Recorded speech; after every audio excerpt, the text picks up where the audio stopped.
We have seen the definitions of eigenvalues and eigenvectors before. I'm sure you are pretty familiar with them from previous courses. Our task today is to characterize matrices which have nice set of eigenvectors. Obviously, this nice set will be defined in this lecture, but important thing is that these kind of matrices are very important for quantum computing, and that's why we want to look at the mathematical description of these matrices. But before that, let's go slightly more deeper into eigenvalues and eigenvectors. Let's fix our vector space to bc to the n. That means it's the complex vector space over complex numbers, and the dimension is n. Our matrices will be elements of all the linear operators on this vector space. You can view them as matrices, you can view them as linear operators. It is now a good habit to remind yourself that you view them as linear operators, not just as matrices. Let M be an element or a matrix from this set of linear operators, and I have two eigenvectors, V1 such that M V1 is equal to lambda 1 V1, and V2 such that M V2 is equal to lambda 2. So V1 is an eigenvector with eigenvalue lambda 1, and V2 is an eigenvector with eigenvalue lambda 2.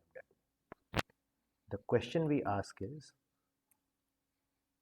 if lambda 1 is not equal to lambda 2, then are V1 and V2 linearly independent? I leave this as an exercise for you, but you can actually easily show that this thing is actually true. If lambda 1 is not equal to lambda 2, then V1 and V2 are linearly independent. This we know. So now, if we have an n cross n matrix, there are many options. One is possibly I can have more than n linearly independent vectors equal to n linearly independent vectors. Here when I'm saying vectors, I mean eigenvectors, and less than equal to n linearly independent eigenvectors. Clearly, there can only be three cases. The number of linearly independent eigenvectors could be more than n, equal to n, or less than equal to n. It turns out this is definitely not possible because you are living in the space with dimension n.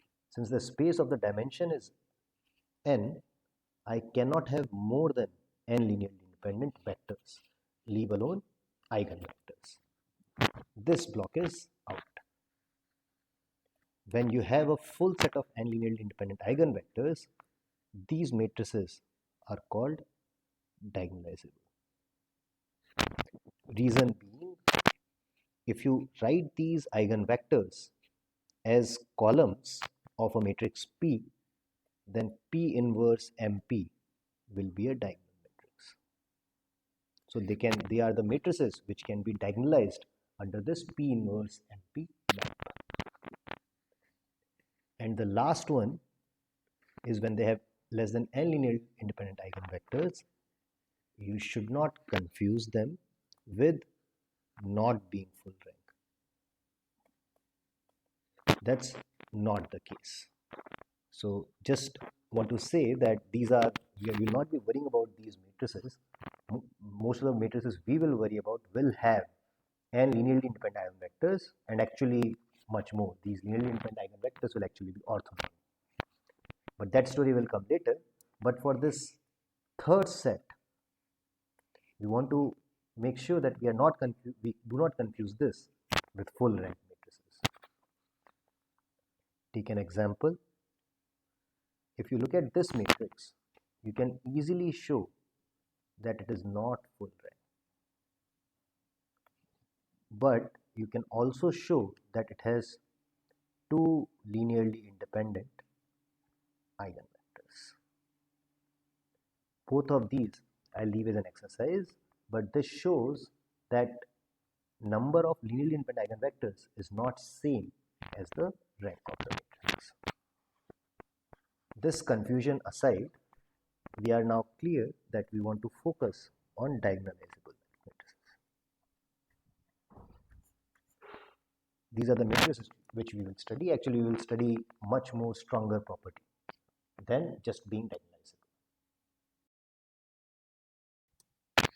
Once again, what is diagonalizable? When the eigenvectors form a basis, a full basis. It has n linearly independent eigenvectors, so they will form a basis. Important, the basis which these eigenvectors construct need not be orthonormal. It will be a basis, but not necessarily orthonormal. It turns out what we are interested in is to characterize matrices which have orthonormal set of eigenvectors, orthonormal basis of eigenvectors. What do I mean by that? There exist eigenvectors v1 to vn. All of these are eigenvectors, might be with different eigenvalue, but still they also form an orthonormal basis. When is this possible? Clearly, these matrices are a subset of diagonalizable matrices. Can we say what they will be mathematically? Let me give you another definition, which will turn out to be equivalent by spectral theorem. But let me give you the definition first. A matrix M, remember our space, is called normal, not weird or something, if M star M is equal to MM star. This is the defining property of normal matrices. And it will turn out that these are the exact matrices which will have orthonormal basis of eigenvectors. This statement is captured in what we call spectral theorem or spectral decomposition. This is going to be very, very important. It is very important that you understand this theorem and the implications of this theorem. It is informally saying that these two things, a matrix M is normal, is equivalent to M having an orthonormal basis of eigenvectors. The matrices which we wanted to characterize are exactly these normal matrices. This is the intuitive statement.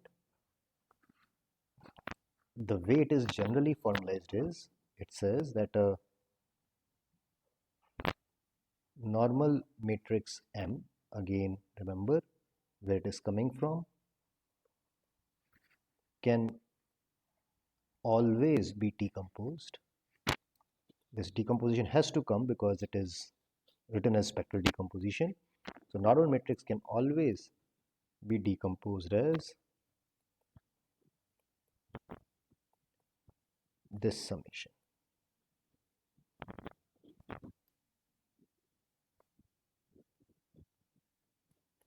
Here, important thing, these xi's are orthonormal.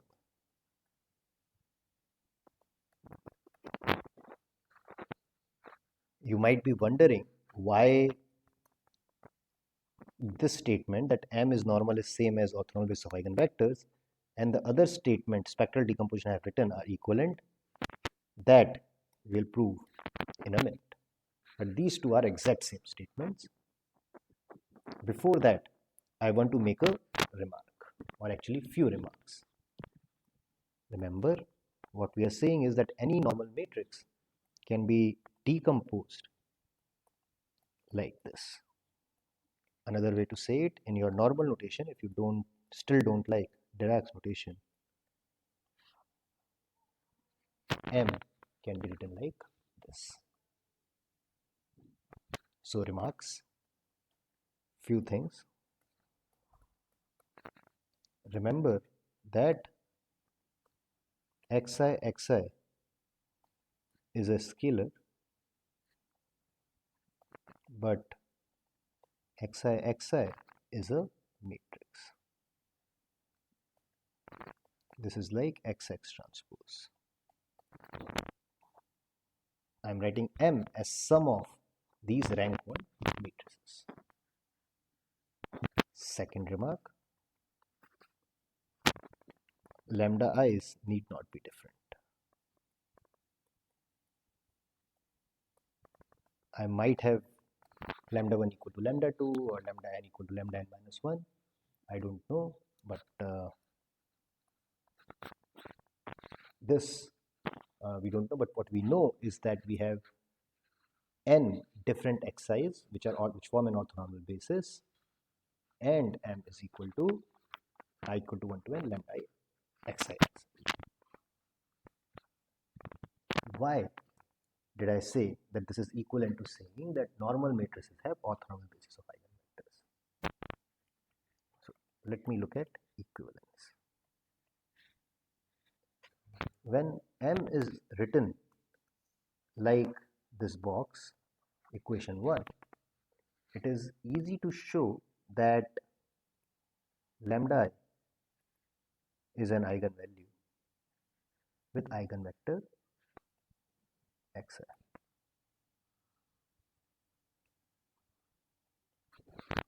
That is because, let me look at mxi. Remember that xi's form are orthonormal. That means when I multiply xi in the summation, only one term will be kept alive when j is equal to I, except all those terms will become 0 because xi's form an orthonormal basis. So I will get lambda I xj again orthonormal basis. Lambda I xj. Now I know that xj are orthonormal. So this inner product, this is the length of xj, which is 1. So I get lambda j xj. This is a simple calculation which you can do. So given a normal matrix, I can write it as M is equal to this, but that automatically gives me an orthonormal basis of eigenvectors. We knew x1 to xn were orthonormal. Now we know their eigenvectors also. So eigenvectors form an orthonormal basis. Given the spectral decomposition, it is clear that I can find an orthonormal basis of eigenvectors. Also, if we know that M for the other direction, if we know that this is this, then it's not hard to show that M star is, or actually it's almost by definition that M star is lambda star xi.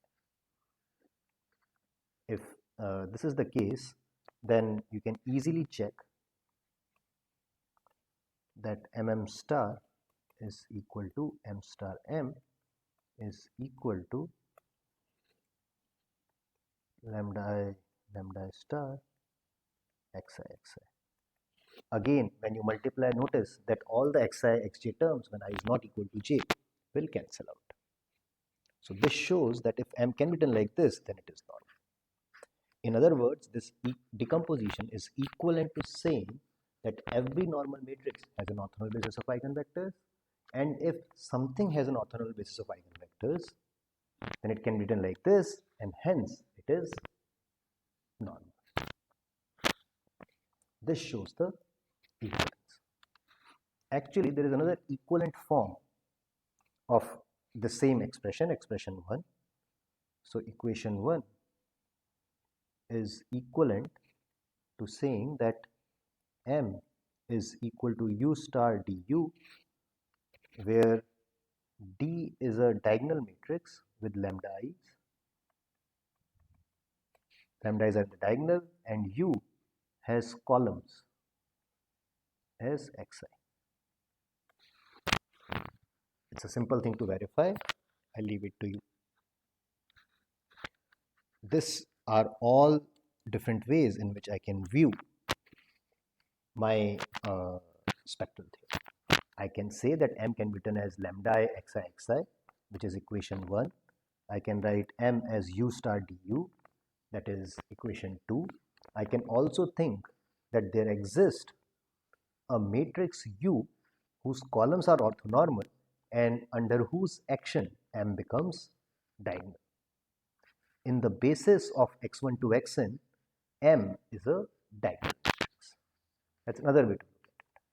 Or the intuitive way, which I always talked about, the spectral theorem basically says every normal matrix has an orthogonal basis of eigenvectors, and if something has an orthogonal basis of eigenvectors, then it is normal. You might have guessed that the normal matrices are going to be important for quantum computing. It turns out there are two subclasses which are really very important: Hermitian and Newton. In the next video, we will see a proof of spectral decomposition, and then we'll move on to these special classes of normal matrices, Hermitian and unitary. Thank you.